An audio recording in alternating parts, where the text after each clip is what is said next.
I speak as a black man. A black man who is dissatisfied. A black man who is disillusioned. A black man whose patience has run out. And a black man who is as angry as he can get with the white man and has reason to be.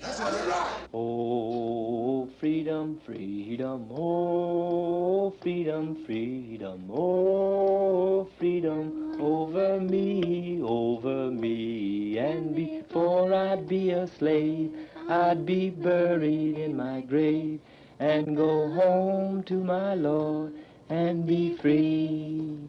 No more Jim Crow, Jim Crow, no more Jim Crow, Jim Crow, no more Jim Crow over me, and before I'd be a slave, I'd be buried in my grave, and go home to my Lord, and be free. There are a lot of phonies who will stand up and tell you that, oh, well, all are equal in the eyes of God. How silly can you get? Christ himself was the greatest teacher of segregation. You never yet found a blackbird in a bluebird's nest unless he was there to steal the eggs. And it applies to any animal that lives. You mix with your own kind.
I ask you this question. Did any person ever read a book in the Negro language? There is no such language. Where then is their literature? Where is their culture? Can anyone name me a single city in 5,000 years of history that has ever been built by a Negro? When you have forced mongrelization and forced integration, what are you doing? You are trying to mix the highest culture in the history of mankind, which has contributed everything to human progress, and when I say everything, I say practically that, with that of a race which has contributed absolutely nothing. For 5,000 years, he never built a home save of sticks and mud. He never sawed a log. He never chipped a block of stone.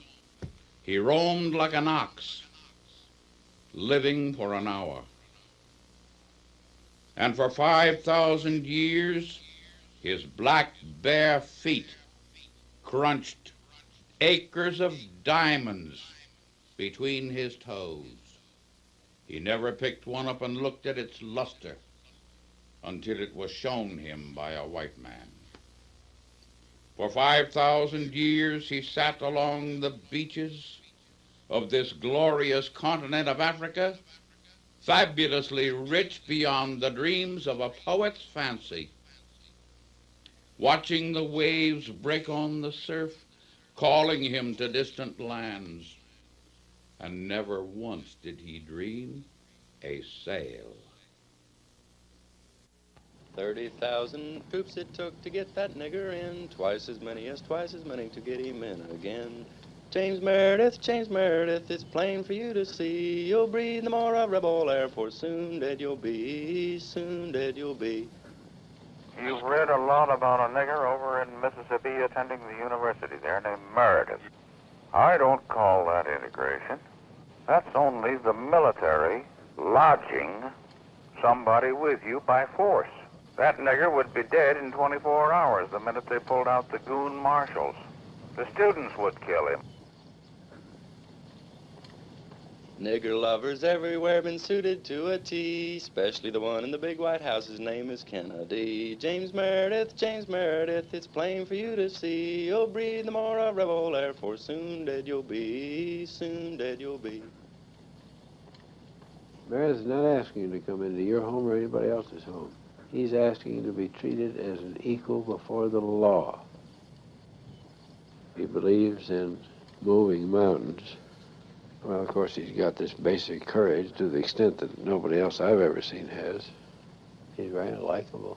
Students every night got his number somehow. They'd talk with him by the hour. He said rather plaintively, he said, if they just get to know me, they will like me. And I believe they will. Maybe a couple generations. Well, they've jeered him. They've thrown things at him. They've called him nigger. They've called him a black SOB. They've called him most everything. They don't want him. It wouldn't make any difference what intelligence he had. Meredith represents the Negro race. Negroes are generally inferior to whites as it stands now. There's no getting around that. They don't have the intelligence yet that the white man has, so you would have to call them inferior. James Meredith. All of us thought he was through at midterm, with his bad marks and all that. We thought he wasn't coming back. But then he had this press conference and we got the surprise of our lives. I have concluded that the Negro should not return to the University of Mississippi. The prospects for him are too unpromising. However, I have decided that I, J.H. Meredith, will register for the second semester.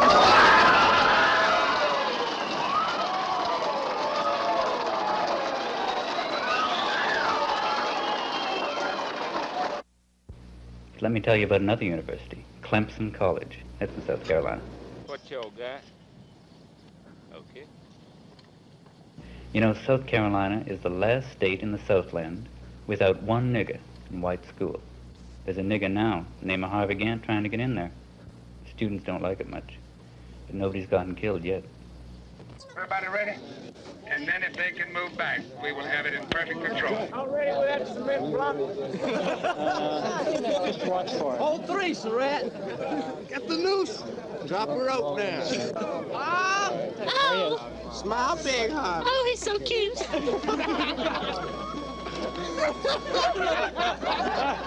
Watch out for the blood. Help! Watch for the flash, folks. All right, with the pause break. Hey, you know what? Hey, come on, boy. Yeah, y'all get down. My main purpose for being here is to get an education. And I didn't expect to see so many newsmen and such a jovial crowd. I don't know if they're kidding or not. Camera on the shoulder. My hand camera. Fellas, I want to stay out of the Don't. Just 1 second, okay? I don't Give me care my hand camera. Okay, thank you, Harvey. All right. My hand camera. Just, wait a minute. Let me all get out of here. Hold on a minute, if you would. We just want to get one reverse shot here and then we'll let you go. Just don't want to get you all get out. Thank you, fellas, for all you're doing. Just take your hat off. I'm over one person. Well, if it takes 100 years, we have to begin somewhere. The man who moved the mountain started by taking away a shovelful at a time. I can't throw up my hands to the system. I don't care how long it takes. And if I don't realize it, then maybe my children will. If my children don't, then maybe my children's children will. There's a kind of morality about my motivation, and I guess I speak for a good many Negroes. We're in it, in the struggle to change the system, not because we think we can win, but because the system is evil. And it ought to have a confrontation, as we say so many times. When we go out, a lot of times we don't know whether we're coming back. And if we knew for sure we were not coming back, we would still go out. I'm going to have to do this quickly now. You just got to go. Gentlemen, get back. Back. You can take better pictures. A little bit, please. That was the sickest looking thing I've ever seen in my life. They just made Full members only. Green cards only. It's a really big day for them, yes.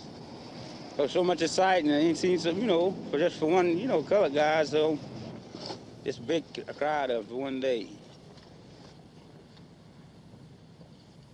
One Negro. But it wasn't just the one Negro, because if it was for only one Negro, he would have been lynched. So the only reason Harvey Gantt got into Clemson is because the federal government took care of Mississippi. And what good is Forrest going to do? It'll keep him in there, but will Forrest do his homework? Will Forrest pass his exams for him? Will Forrest get rid of the prejudice among the teachers?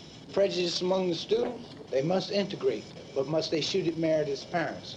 Must they kick the next Negro they see in the tail and tell them, go ahead, nigga, we don't want you here?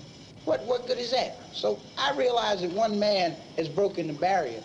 Within 2 semesters, that barrier will be right back again. One thing, in Mississippi, they know what will happen to them. If I was in Mississippi, I wouldn't open my mouth, because I know what would happen to me, because we've seen so much of it. Alabama, too, certain parts.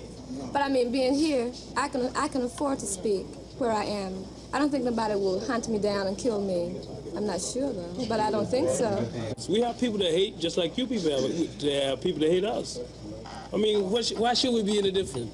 We're people. Some people have been on the bottom so long until they want to be on the top. They don't want to be halfway or equal. They want to be on the top. Just like you have some Negroes who has suffered so long. They don't want to be equal to the white man. They want to be superior to the white man. You have some whites who has suffered. They don't want to be equal with the Negro. They want to be above the white man that's above them now. They want superiority. But they're going to be swamped. No, they say it like this: the lowest white man now is above the Negro, and he said, now if I make the Negro equal to me, then I don't have nobody to be above. Then I'll be inferior to her. So be inferior to everybody. And this is his fear. This is the thing to keep the whole thing, the fear of the white man to be inferior to the Negro. I think the real problem here in the South, and what the white people here are afraid of, is intermarriage. I think the whole problem is a sex problem. I feel that some Negro men, from what they have said, even here today, feels that if I take this white girl out, my friends will look up to me. I can go out with the white girl. That's how some of them feel. That's how some of them express themselves around here anyway. Some women will go out with, some colored women will go out with a white man.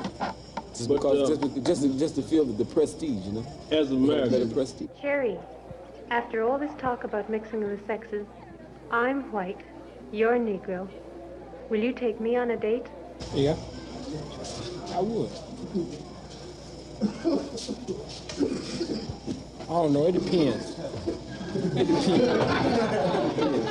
It depends on where we're going now. I wouldn't take you downtown or some of the white club because I figured I had to fight my way out of there. Well, I think you might have to fight your way in there too.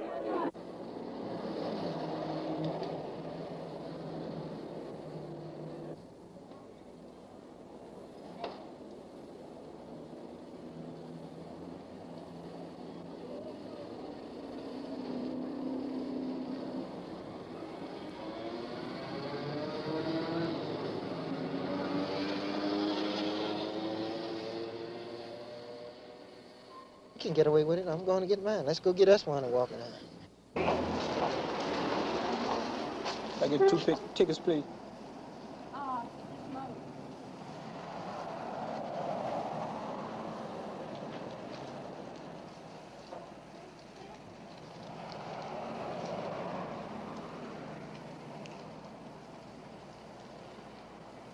Got money?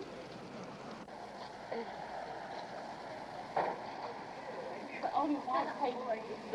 I'm sorry? I just say there's only for white people. Oh, we can't come in? What about a balcony? We don't have one. Oh, so we can't come in? I'm sorry. I think the Negro is going to put up with token integration until he does just like he did before we had token integration. When we had complete segregation, he put up with it until he just couldn't stomach it anymore, and then he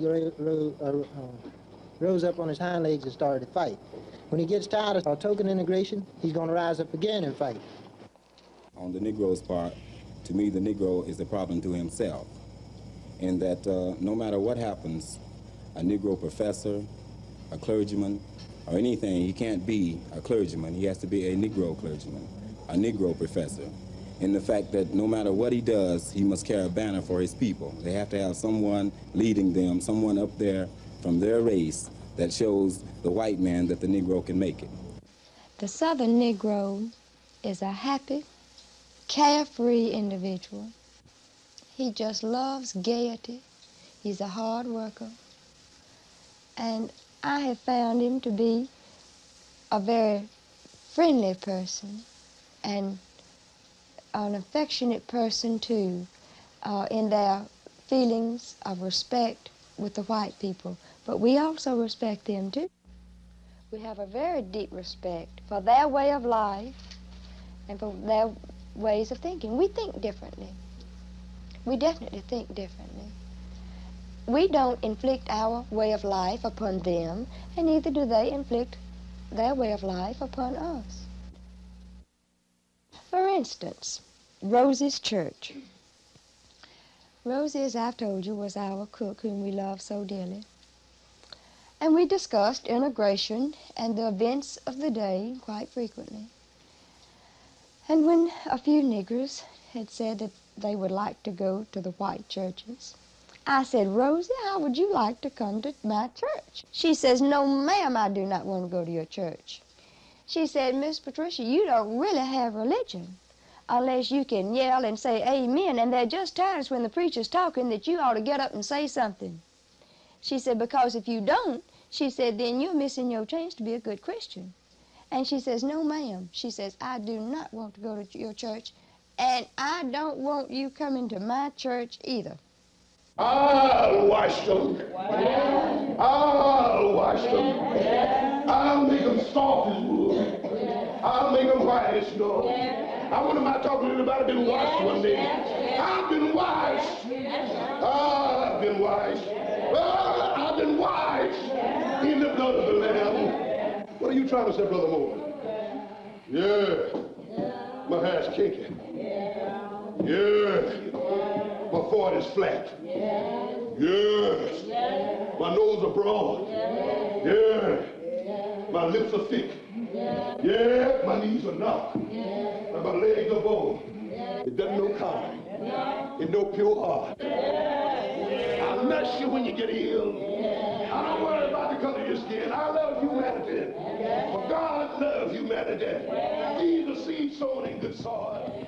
You see, it is a strange phenomena in the Deep South. In the Negro community, the church plays a far more predominant role in our community than it does in the white community. The paradox is that the Negro, in the days following slavery and during slavery, they siphoned their faith from what they heard the master and mistress talk about and from the reading of the Bible, and somehow they were able to distill their experiences of slavery and formulate a faith and a philosophy that somehow kept them together, making them believe that there was a better day coming somewhere.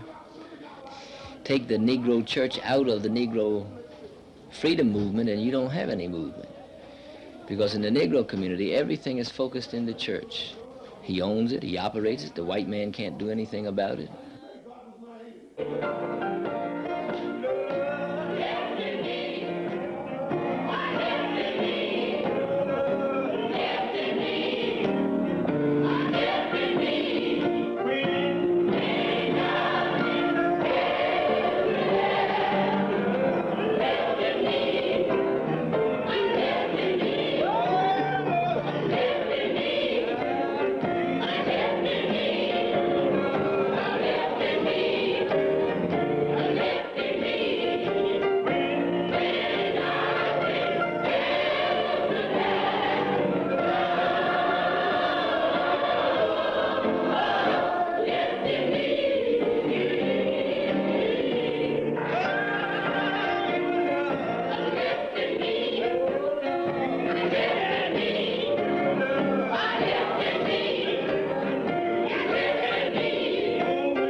morning of August 15th, the Shady Grove Baptist Church at Leesburg had been almost leveled by fire in the aftermath of an obvious bombing. Scarcely 3 weeks later, on September 9th, the Mount Olive and the Mount Mary churches were burned to the ground shortly before daybreak. 2 of the 3 churches had been used as the meeting place for voter registration rallies sponsored by SNCC. We're going to ask Pastor Swaggart if he will turn the first shovelful of earth in this groundbreaking service at this church. Reverend Driscoll? These 3 or 4 churches that were burned in South Georgia were the places where the Student Nonviolent Coordinating Committee teams were teaching the simple and plain people of the land how to familiarize themselves with the forms and the process of preparing themselves to vote. And the impact of what was going on in Albany at the same time aroused the feelings of the opposition. And of course, South Georgia is in the general area of Negro majority counties, and the feelings there again are more sharp. And so in retaliation, they burned the churches because they were the center of Negro protests and the center of Negro improvement. Jacob's ladder, we are climbing. Move a little closer to that shovel. Wake up, move a little closer to that shovel. We are climbing Jacob's ladder, soldier of the... Every round, let us lift it up. Every round goes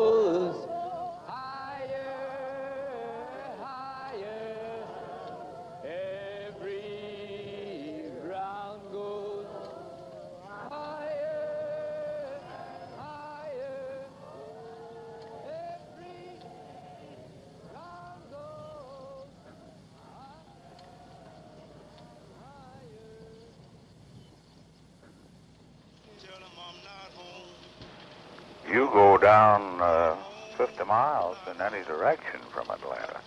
There's not a nigger allowed in the whole county after sunset. If he isn't out by sunset, he'll never come out. You see, it's a rural area. The Negro is bound to the land in a quasi-slavery, sharecropping.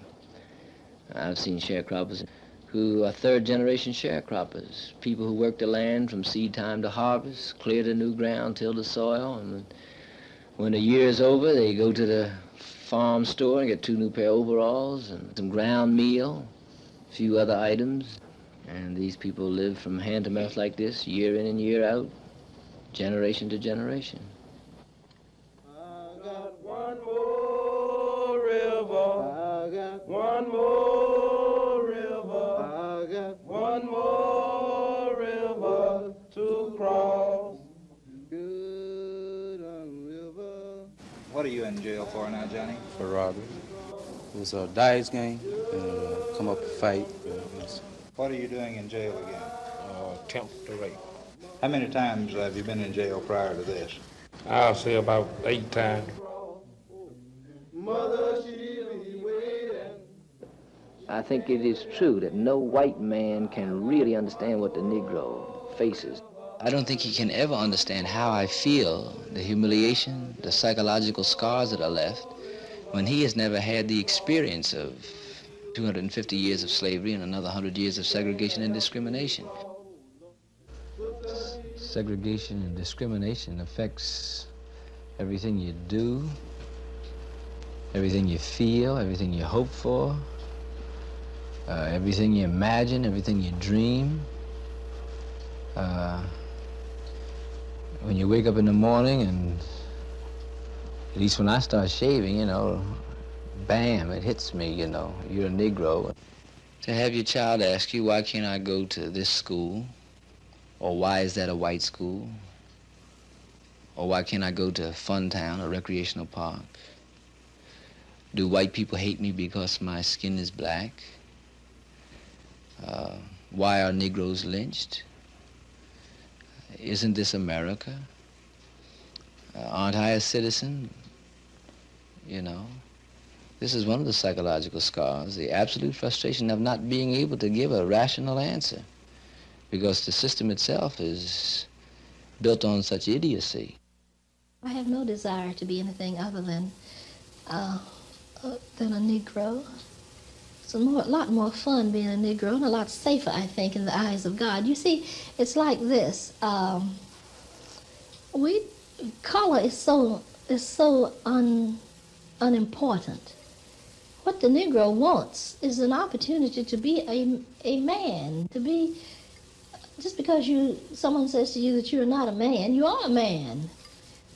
You must function as a man. You must function as a human being.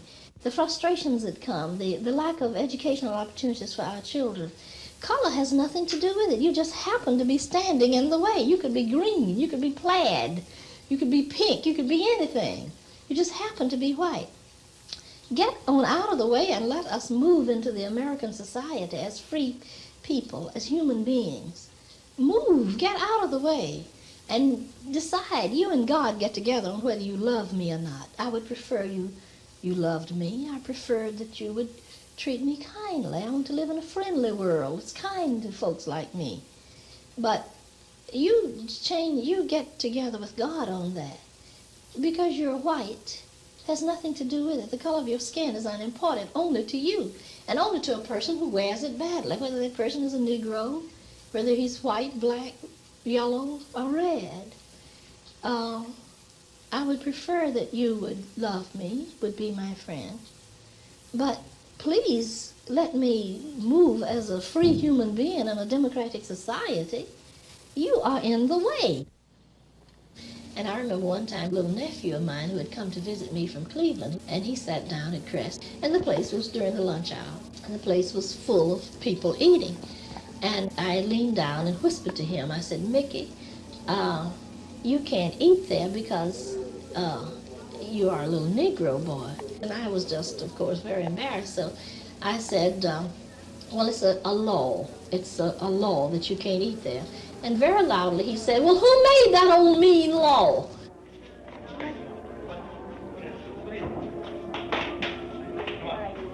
Hey, okay, come on, get out of here. No picture, no picture.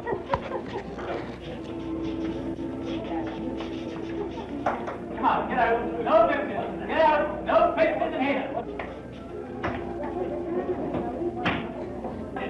Come on, get out. We don't want no trouble on these pictures. Get out. Take a look. That racial integration would not be successful in this area. You simply cannot legislate morals. It's very difficult to even teach morals. And as hard as the white man has tried to teach the local group, immorality is very prevalent in our area. As I've said, we think differently from the Negro here. They think differently from us. Their methods of rearing children are completely different.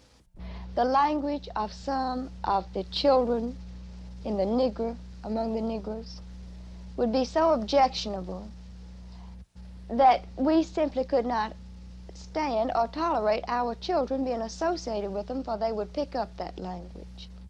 It would not be safe for our little girls to go to school with the colored children until the morality and the standards can be changed and brought up by the Negroes themselves.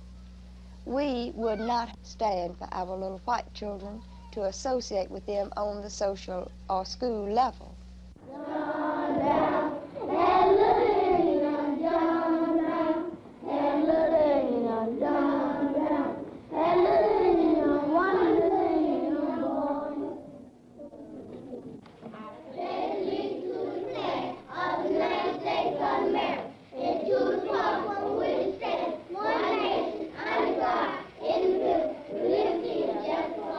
My country kills the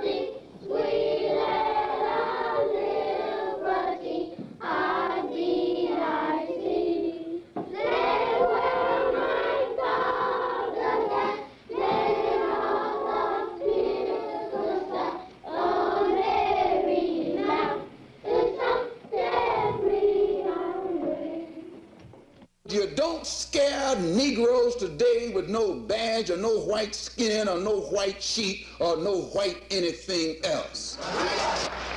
The police the same way. They put their club upside your head and then turn around and accuse you of attacking them. Every case of police brutality against a Negro follows the same pattern. They attack you, bust you all upside your mouth, and then take you to court and charge you with assault. What kind of democracy is that? What kind of freedom is that? What kind of social or political system is it when a black man has no voice in court, has nothing on his side other than what the white man chooses to give him? Our brothers and sisters, we have to put a stop to this. And it will never be stopped until we stop it ourselves. They attack the victim. And then the criminal who attacked the victim accuses the victim of attacking him. This is American justice. This is American democracy. And those of you who are familiar with it know that 20 million black people in this country have been like boys in the white man's house. He even calls us boy. Don't care how big you get, he calls you boy. You can be a professor. To him, you're just another boy. I heard him calling Ralph Bunche. Well, he's a good old boy. Who are you? You don't know. Don't tell me Negro. That's nothing. What were you before the white man named you a Negro? And where were you? And what did you have? What was yours? What language did you speak then? What was your name? It couldn't have been Smith or Jones or Bunch or Powell. That wasn't your name. They don't have those kind of names where you and I came from. No, what was your name? And why don't you now know what your name was then? Where did it go? Where did you lose it? Who took it? And how did he take it? What tongue did you speak? How did the man take your tongue? Where is your history? How did the man wipe out your history? What did the man do to make you as dumb as you are right now? And if we can't do it, we should hush our mouth.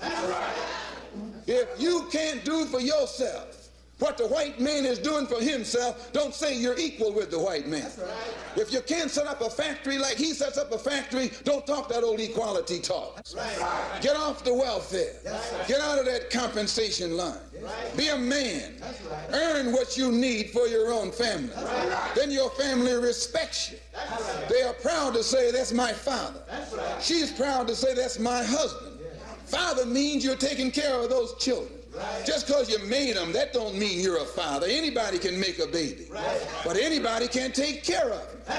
Anybody can go and get a woman, but anybody can't take care of a woman. Yes, we hate laziness. We hate drunkenness. We hate dope addiction. We hate nicotine. We hate all of the vices that the white man has taught us to partake in. And he accuses us of hating him. Why? Because the white man knows you're more dangerous sober than you are drunk. Yes.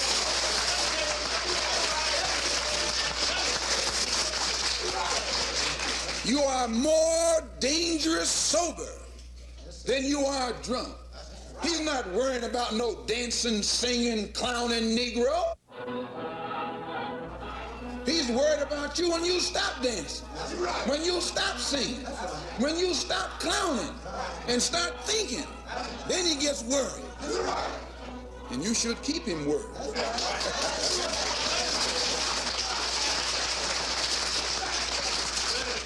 And now you know you need someone to teach you to respect your woman.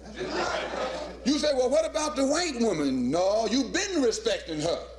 Every time you see a Negro man, he got his hat off, showing his teeth to some pale-skinned white woman.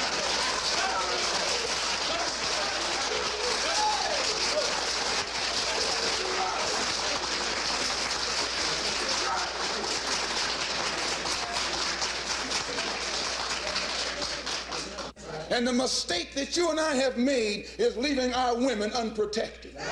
Anybody can get to her. Anybody can abuse her. Any old white man can come and pat a black woman. Can he not? And we are teaching the white man keep his hands and his eyes off our women.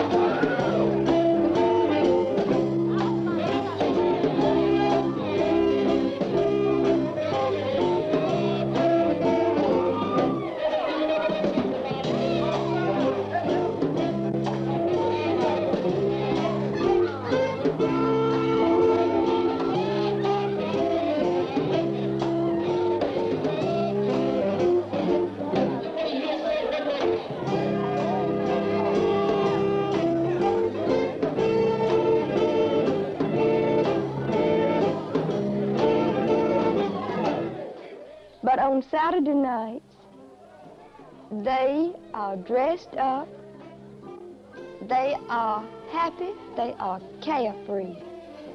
Did I tell you on this tape about Charlie telling Daddy? It wasn't original with Charlie, but Daddy was trying to warn Charlie that he should not spend all of his money Saturday night. He should save some for the next week, and to be quite careful. Charlie said, "Boss, if you was ever a nigger on Saturday night, you would never want to be white no more." That is their philosophy. Anything they do on Saturday night is 100% all right. They have fun, they get drunk, they have their stabbings, as they call the stabbing. They have their crabapple switches. They'll do anything short of murder, and everything is all right until they get caught, and they very seldom get caught.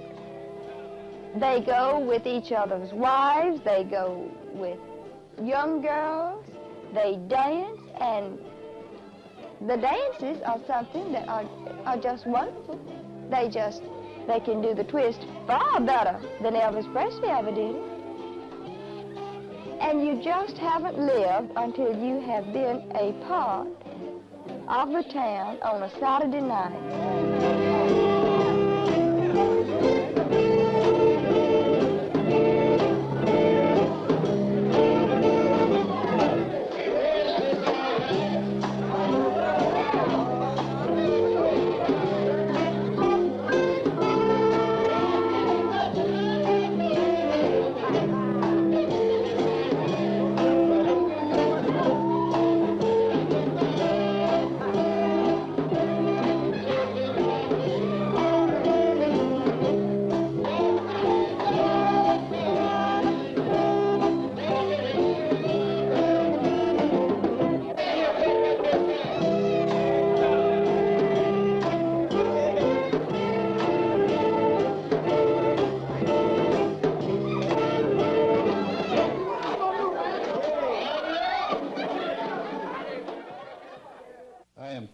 Craig, Grand Dragon of Georgia, of the United Klans of America, Knights of the Ku Klux Klan. The Klan, we must realize, is a white man's organization. It is an American organization. First, to join the Klan, you must be a Gentile. You must belong to the Protestant faith. The principles of the Klan is based on Americanism, the Christian faith, the upholding of law and order, which many times that has been questioned.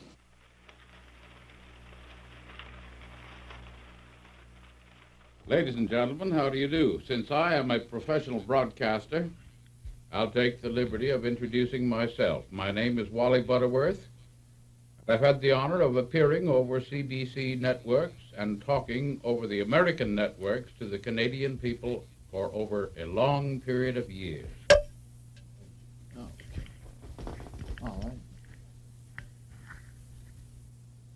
I should like to introduce A very dear friend with whom I am associated in my work with the Defensive Legion here in Georgia, in fact, all over the country. I present to you the Honorable James R. Venable. His family background dates back to William, Duke of Normandy, when he first came into England. The name Venable is on the Falaise roll, and Jim Venable is one of the finest gentlemen I have ever met and most brilliant attorney. Laid out much of the sewer system and drainage system for the city of Atlanta. I let him tell you now of his experiences as an attorney. He will defend any man. Tell them why, Jim. I feel that all mankind is entitled to legal representation in a trial by jury, whether he be white, black, or any other race of people. I feel that integration will never work. It will never work in the South. It is given a great deal of trouble in the North because the Negro race is inferior to that of a white race. After all, this is a matter of the mixing of the races. The Negro, in his ignorance, only wants integration from one angle. He wants to integrate the white woman. He'll never do it, neither here in the South nor in any other part of this country. On the other hand, those who would mongrelize the Anglo-Saxon race, and that is your Jewish element, it is a part of the whole communist plan, they will never succeed also. As I find it, and given years of study to it, I feel that the Jewish people are the one actually sponsoring the Negro race in attempting him to enter the schools of the Southland. This mongrelization, this forced integration, making a man eat, sleep, work, play, swim with Negroes. It's all political. Cheap, tin-horn politicians, from the ward-heeling politician of a local town all the way up to the President of the United States. For votes. That's the only way they look upon the Negro. They don't like him any more than we do. I find the Negroes of the South, they are people who are low educated, they're illiterate, they haven't got the mentality, and education will never place them in the position as that of a white man or a white woman there. They are inferior in the intellect. They are hard to grasp problems of inventions, of medicine, or any other deep subject. They are not qualified. As I find them, the only purpose and the only use for mankind is that they make good servants and good laborers. No one dislikes a Negro. Do you know that the Negro is a very easy guy to get along with? He's very easy to keep happy. He generally has a good disposition, and I will guarantee you that I have never yet seen a Southerner who actually hates a Negro as an individual. I say they are not our equal. They never will be our equal. God himself realized that the black race would never be equal to that of the white race. Look at the Negro. He represents 10% of our population of 180 million people, or 18 million. And yet he accounts for over 90% of all the major crime, which is forcible rape and murder. He accounts for 92%, I believe it is now, of all the pregnancies and illegitimate births of children under 17 years of age, and he also accounts for 92% of the syphilis and gonorrhea. I ask any man living anywhere of any other race, would you feel safe in sending your child to school with such a group? Would you be willing to use the same washrooms, lavatories that those people use? If you did, you're nuts. You take any group, take all people with blonde hair or red hair, and treat them a certain kind of way and keep them from going certain places, and they'll react the same way. Don't let them get adequate jobs, adequate housing, adequate health facilities, adequate recreational facilities, and they will make up your largest body of crime.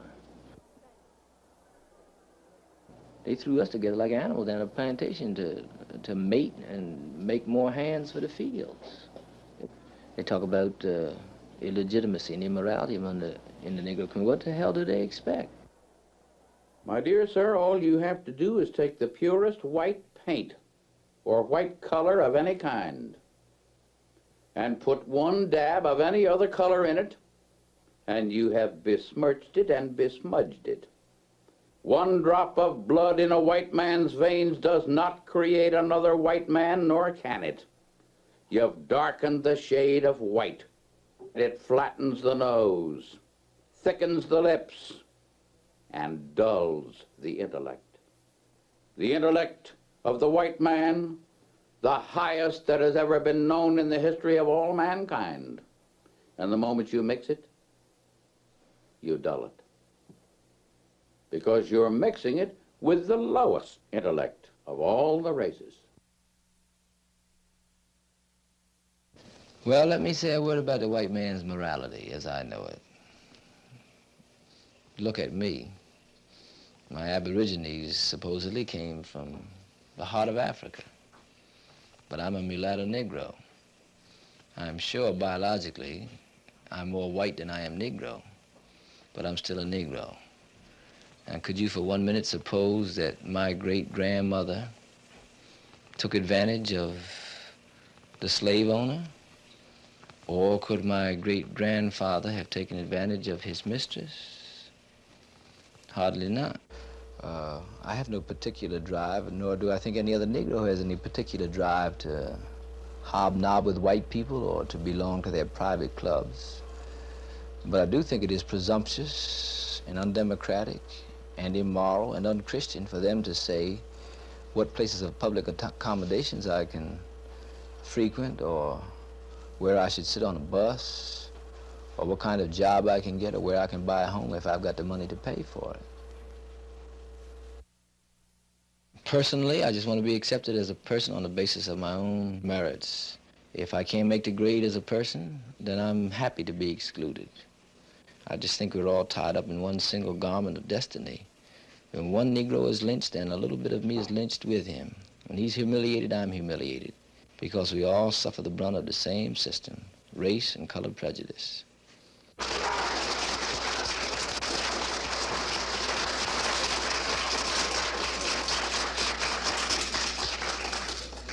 No man can speak for Negroes who tells Negroes love their enemy. No man can speak for Negroes who tells Negroes turn the other cheek. No man can speak for Negroes who tells Negroes to suffer peacefully.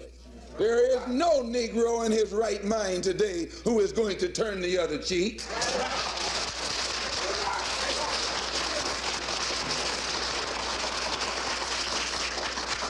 There is no Negro in his right mind who is going to love his enemy, and there is no Negro in his right mind who is going to suffer peacefully. If they want us to suffer peacefully, teach white people to suffer peacefully. Please. If they want us to turn the other cheek, teach white people to turn the other cheek. And if they want us to love our enemy, teach white people to love their enemy.